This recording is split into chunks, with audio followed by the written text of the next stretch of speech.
Astro தமிழன் channel மூலம் உலகம் முழுவதும் வாழும் நமது சகோதர சகோதரிகளுக்கு மனமார்ந்த வாழ்த்துக்கள் மற்றும் நல்வாழ்த்துக்கள்.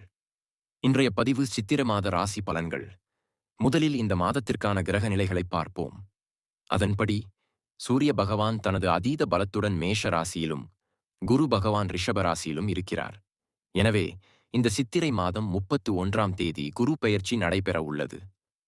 அதன்படி குரு பகவான் ரிஷப ராசியில் இருந்து மிதுன ராசிக்கு மாறுகிறார். கடகத்தில் செவ்வாய், கன்னியில் கேது, மீனத்தில் சனி, புதன், சுக்கிரன், மீனத்தில் ராகு. இந்த 4 கிரகங்களும் இம்மாதத்தில், அதாவது சித்திரை மாதம் 24ஆம் தேதி, அதாவது 7/5/2025 புதன் மேஷ ராசியை கடக்கிறது. எனவே இந்த கிரக அமைப்புகளை வைத்து இந்த சித்திரை மாத பலன்கள் என்ன, என்ன செய்யலாம், என்ன செய்யக்கூடாது, இந்த மாத குலதெய்வ வழிபாடு என்ன, இந்த பதிவில் இதைப் பற்றி நாம் விரிவாக பார்க்கப் போகிறோம்.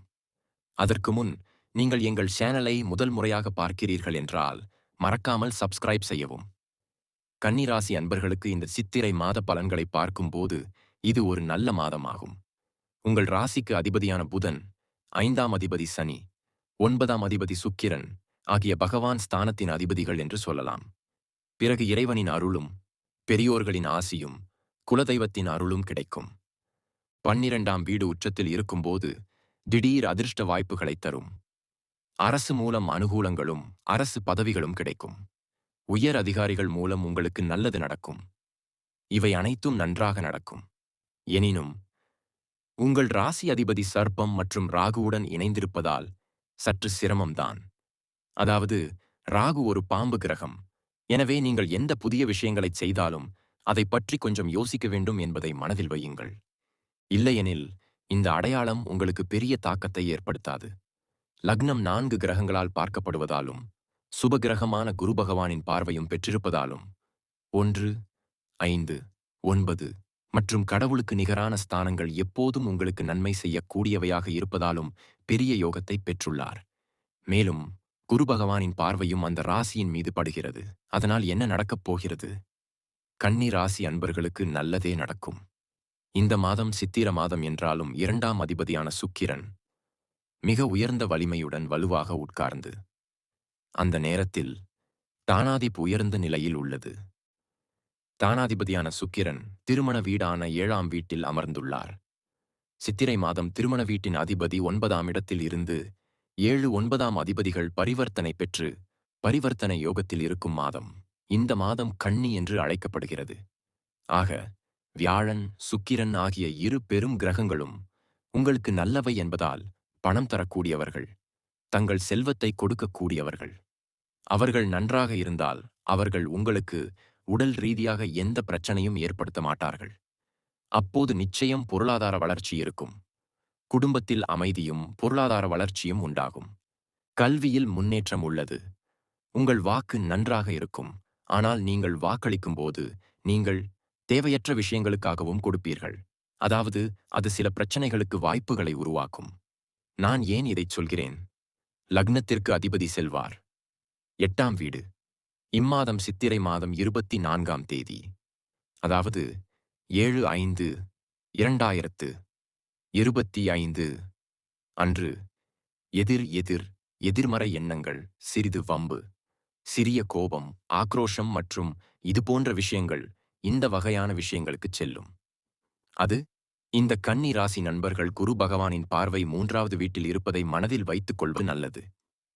முயற்சி செய்யும் இடத்தில் அமைவது நல்ல அமைப்பாகும். முயற்சிகள், எண்ணங்கள், செயல்கள், எண்ணங்கள் சிறப்பு பெறும். இங்கு வேறு கருத்து இல்லை. புகழ் நன்றாக இருக்கும். ஆனால் 3ஆம் அதிபதி லாப வீட்டில் 11ஆம் வீட்டில் அமர்வதால் பெரிதல்ல. கொஞ்சம் அலைச்சல், டென்ஷன், பிரயாணம், அவ்வளவுதான். அதனால் பெரிய பாதிப்பை தரப்போவதில்லை. இந்த 3ஆவது வீட்டை பார்த்துக் கொண்டிருந்த சனி இப்போது விலகிவிட்டார். சனி இப்போது 3ஆவது வீட்டில் இருக்கிறார். அதை பார்த்தவுடன் மனதிற்குள் ஒருவித பிடிவாதம், ஒரு குழப்பம், ஒரு சோம்பல், ஒரு மந்தம், இந்த மாதிரியான எண்ணங்கள் அவர்களை தூண்டிவிட்டன அல்லவா? அது போய்விட்டது. இந்த கன்னி ராசிக்காரர்களுக்கு 4ஆம் வீடு மகிழ்ச்சியின் வீடாகும். மகிழ்ச்சியின் வீட்டின் அதிபதி மகிழ்ச்சியின் 9ஆவது வீட்டில் இருக்கிறார். இது ஒரு நல்ல ஏற்பாடு. ஆனால் அதே நேரத்தில் இம்மாத இறுதியில், அதாவது சித்திரை 31ஆம் தேதி வியாழன் பெயர்ச்சி நடைபெற உள்ளது. 14,525 பிறகு வியாழன் எங்கே செல்கிறது? மகிழ்ச்சியின் 9ஆம் வீட்டில் இருந்து வணிகத்தின் 10வது வீட்டிற்கு மாற்றமாகிறது. பின்னர் வியாபார ஸ்தானத்தில் அமர்ந்திருக்கும் வியாழன் சுகமான 4ஆம் வீட்டை தனது சமமான பார்வையால் பார்க்கிறார். பின்னர் அவர் 4வது வீட்டை பார்த்தால் 4வது வீட்டை பலப்படுத்துவார். பிறகு வியாழன் எங்கு பார்த்தாலும் அந்த இடத்தை அபிவிருத்தி செய்து பலப்படுத்தி புனிதப்படுத்துவார். அப்போது 4ஆம் வீட்டில் இருந்து வந்த தோஷங்கள் அனைத்தும் தீரும். என்ன குறைபாடுகள் உள்ளன? 4வது வீட்டில் 4வது வீடு மகிழ்ச்சியின் வீடு. உடல்நிலையில் இருந்து வந்த குறைகள் தீரும். உடல் நலக் கோளாறுகள் தீரும். தாயகம் மற்றும் தாய் வர்க்கம் தொடர்பான பிரச்சனைகளுக்கு முற்றுப்புள்ளி வைப்பீர்கள். ஒரு மாற்றம், ஒரு மாற்றம், ஒரு மாற்றம் மற்றும் பல. வீடு மாறும். இதுவரை ஒரு வீட்டில் குடியிருந்த நீங்கள் இப்போது வேறு வீட்டிற்கு செல்லப் போகிறீர்கள். பின்னர் நீங்கள் தொழிலை மாற்றுவீர்கள். வேலை மாற்றம் போன்ற மாற்றங்கள் உள்ளன. நீங்கள் ஒரு வீட்டை கட்டி அதை பாழடைந்து விடுவீர்கள். அல்லது நீங்கள் கட்டிய வீட்டை விட்டு வெளியேறி வெளியூர் செல்வீர்கள். கன்னி ராசிக்காரர்களுக்கு கண்டிப்பாக இது போன்ற மாற்றங்கள் ஏற்படும் ஆண்டாக இது அமையும். இதில் மாற்றுக் கருத்து இல்லை. வியாழனுக்கு இது ஒரு நல்ல மாதமாக இருக்கும். இது குழந்தைகளின் நலனுக்காக மனநிறைவை வழங்க நட்பு கிரகம் என்று கூறலாம். முன்பு 6ஆம் இடத்தில் இருந்த 5ஆம் இடத்து அதிபதி 6ஆம் இடமான கடக ராசிக்கு எதிரியாக இருந்தாலும் 7ஆம் இடத்திற்கு மாறுகிறார். குருவின் பார்வையில் 5ஆம் வீடு சுபமாக அமையப் போகிறது. 5ஆம் வீடு நன்றாக இருக்கும். குழந்தைகள் நன்றாக இருப்பார்கள். சொந்தக்காரர்கள் நன்றாக இருப்பார்கள். குலதெய்வத்தின் அருள் உங்களுக்கு வரும். உங்களுக்கு குலதெய்வத்தின் ஆசீர்வாதம் கிடைக்கும். கோவில் திருப்பணிகளுக்கு பணம் செலவிடுங்கள். கோவில் கட்டவும், தர்மம் செய்யவும், சில நல்ல காரியங்கள் செய்யவும் பணத்தை தானம் செய்வீர்கள். நல்ல காரியங்கள் செய்வதற்கு இந்த மாதம் சாதகமாக இருக்கும். கன்னி ராசிக்காரர்கள், குழந்தை பாக்கியம் கிடைக்கும். குரு 5ஆம் வீட்டை பார்ப்பதால் குழந்தை பாக்கியம் கிடைப்பதில் தடை. 5ஆம் வீட்டை பார்க்கும்போது அந்த இடம் புனிதமாகிறது. குழந்தை பிறக்கும் கிரகம் 5ஆம் வீட்டை பார்க்கிறது. 5ஆம் வீட்டை பார்த்து பயப்படுபவர் 7ஆம் வீட்டில் போய் உட்காருங்கள். அன்பு, பாசம், பாசம் இதெல்லாம் நல்லா இருக்கும். அன்பு, பாசம், பாசம், பாசம், பாசம். இந்த கன்னி ராசிக்காரர்களுக்கு இந்த மாதம் சிறப்பாக இருக்கும். காதல் அன்பை கொடுக்கிறது என்று சொல்லப் போகிறீர்கள். திருமண வாய்ப்புகள். ஏற்கனவே திருமணமாகி பிரிந்தவர்கள் இன்னும் திருமணம் செய்து கொள்ள விரும்பவில்லை. இதை பற்றி யோசிப்பவர்கள் கூட ஏன் இந்த மாதம் திருமணம் செய்யக்கூடாது?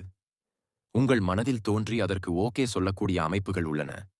பிறகு திருமணமாகி விவாகரத்து பெற்றவர்கள் 2வது திருமணம் செய்து கொள்வது என்ன அதிர்ஷ்டம்! இந்த சித்திரை மாதம் எப்படிப்பட்ட அதிர்ஷ்டத்தை தரும் மாதமாக இருக்கும். திருமணம் செய்து கொள்ளும் கூட்டாளிகள் சரியாக இருக்க வேண்டும். சனி அங்கு சென்று விட்டதால் சனி அங்கு செல்லும்போது அந்த இடத்தில் சிறிது சிரமம் ஏற்பட வாய்ப்புகள் உள்ளன. சனி எங்கு சென்றாலும் அந்த சனி அந்த இடத்தில் பாதக ராசியை கொடுக்கும். அது ஒரு இடத்தில் அமர்ந்து பலம் பெற்று பலம் பெறப்போகிறது. 6ஆம் வீட்டைச் சேர்ந்தவருக்கு 2ம் இருக்கும். கணவன் மனைவிக்கு வேலை கிடைக்கும். பிறகு நல்ல வேலையில் குடியேறுவீர்கள். ஆனால் எந்த வகையான வேலை உங்களுக்கு அழுத்தம் கொடுக்கும்? அதனால்தான் சூரியன் 8ஆம் வீட்டில் அமர்ந்துள்ளார். சூரியன் உள்ளது சித்திரை மாதம் முழுவதும் 8ஆம் வீடு.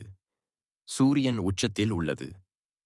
12வது வீடு காற்றின் அதிபதி. சூரிய பகவான் சென்று 8ஆம் வீட்டில் மறைகிறார். 12ஆம் வீடு சென்று மறையும்.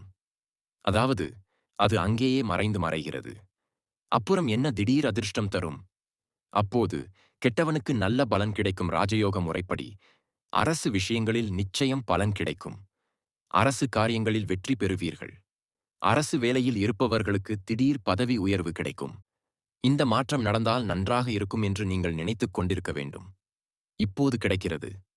இந்த மாதம் அரசு, நிர்வாகம், அரசியல்வாதிகள் அமைப்பு ரீதியாக நல்ல காரியங்கள் நடக்கக்கூடிய ஒரு பிரகாசமான மாதமாகும். இந்த மின்சார விஷயங்கள், அதாவது சோலார் தொடர்பான தற்போதைய மின்சார ஒளியின் தரம், சம்பந்தப்பட்ட துறையில் இருப்பவர்களுக்கும் சம்பந்தப்பட்ட உபகரணங்களை தயாரிக்கும் துறையில் இருப்பவர்களுக்கும் நல்ல மாதம். இந்த சித்திரை மாதம் ஜாதகத்தின் அதிபதியானவர்களுக்கு நல்ல மாதம். ஜாதகத்தின் அதிபதி சுக்கிரன் 7ஆம் இடத்தில் இருக்கிறார். முறைப்படி அவருக்கு 11வது இடத்தில் நற்பலன் கிடைக்க வேண்டும். அதிர்ஷ்டம் இந்த மாதம் நன்றாக வேலை செய்யும். நல்லவை வரும். நல்ல பெயரும் புகழும் வரும். நீங்கள் யார் என்பதை மற்றவர்களுக்கு தெரியப்படுத்த வேண்டிய நேரம் வந்துவிட்டது. அப்போதுதான் வெளியில் தெரியும். நீங்கள் யார் என்பதை நீங்கள் அறிவீர்கள். அது நிச்சயமாக நீங்கள் யார் என்பதை வெளி உலகம் அறியும் காலகட்டமாக இருக்கும். இந்த சித்திரை மாதம் கண்டிப்பாக வரும். இந்த கன்னி ராசிக்காரர்களுக்கு நல்ல மாதமாக அமையும். இது நல்ல அதிர்ஷ்டம், நல்ல அந்தஸ்து, குலதெய்வத்தின் ஆசிகள், செல்வம், கல்வி இவை அனைத்தும் சிறப்பானதாக இருக்கும். இப்போது நான் சொன்னது ஜாதகப்படி இந்த சித்திரை மாதத்தில் பொதுவான பலன் உண்டு. எல்லோரும் ஜாதகம் வேறுபட்டது இருக்கும். ஒவ்வொரு நபரின் கிரக நிலைகள், அவர்களின் தரவு அமைப்பு மற்றும் அவர்களின் 10 புள்ளி நுண்ணறிவு வேறுபட்டது. ஒரு ராசியை பார்த்தால் கோடிக்கணக்கான மக்கள் இருக்கிறார்கள். அப்போது தசாநாதன் புத்திநாதன் அடிப்படையில் 80 முதல் 85% நன்மைகள் நடக்கும். இந்த ஜாதகத்தின் அடிப்படையில் 15 முதல் 20% பலன்கள் நடக்கும். அதுதான் உண்மையான உண்மை. உங்களின் சொந்த ஜாதகத்தில் கிரகங்கள் எப்படி இருக்கின்றன? அவற்றின் ஆதிக்கம் என்ன? எந்த டிகிரியில் அமைந்திருக்கிறது? தற்போதைய தசாநாதன், புத்திநாதன், அந்தரநாதன், சூட்சுமநாதன் தற்போதைய நிலை என்ன என்று துல்லியமான பதிலை நம்மால் கூற முடியும். நீங்கள் எந்த கேள்வியை கேட்டாலும் 2025இல் சொந்தமாக தொழில் தொடங்க விரும்புவதற்கு நமது ஜாதகத்தில் விதி கொடுப்பினை உள்ளதா? அப்படியானால் சொந்தமாக தொழில் தொடங்கும்போது நமக்கு நன்மை பயக்குமா? எந்த படிப்பை படிப்பது நமக்கு நல்லது? எந்த படிப்பை படித்தால் நம் எதிர்காலம் நன்றாக இருக்கும்? நமது எதிர்காலம் சிறப்பாக அமையும். நான் இப்போது வேலையில் அழுத்தத்தில் இருக்கிறேன். இது எப்போது சரி செய்யப்படும்? எனக்கு எப்போது இடமாற்றம் கிடைக்கும்? நமக்கு எப்போது பதவி உயர்வு கிடைக்கும்? எனக்கு எப்போது திருமணம் நடக்கும்? எப்போது குழந்தை பிறக்கும்? என்று இதுபோன்ற கேள்விகளுக்கு துல்லியமான பதில்களை நம்மால் கூற முடியும். நீங்கள் எங்கள் சேனலை முதல் முறையாக பார்க்கிறீர்கள் என்றால் மறக்காமல் சப்ஸ்கிரைப் பண்ணுங்க. மற்றும் பக்கத்தில் உள்ள பெல் பட்டனையும் என்கின்ற நோட்டிஃபிகேஷனும் கிளிக் செய்யவும். நீங்கள் அறிவிப்பை கிளிக் செய்தால் நான் அடுத்து போடக்கூடிய பலன்கள் உங்கள் அறிவிப்பில் வந்து சேரும். இந்த ராசியை பின்பற்றுபவர்கள் அனைவருக்கும் நீண்ட ஆயுளும் செல்வ செழிப்பும் செல்வாக்கும் கிடைக்க வாழ்த்துக்கள். நன்றி மற்றும் நல்வாழ்த்துக்கள்.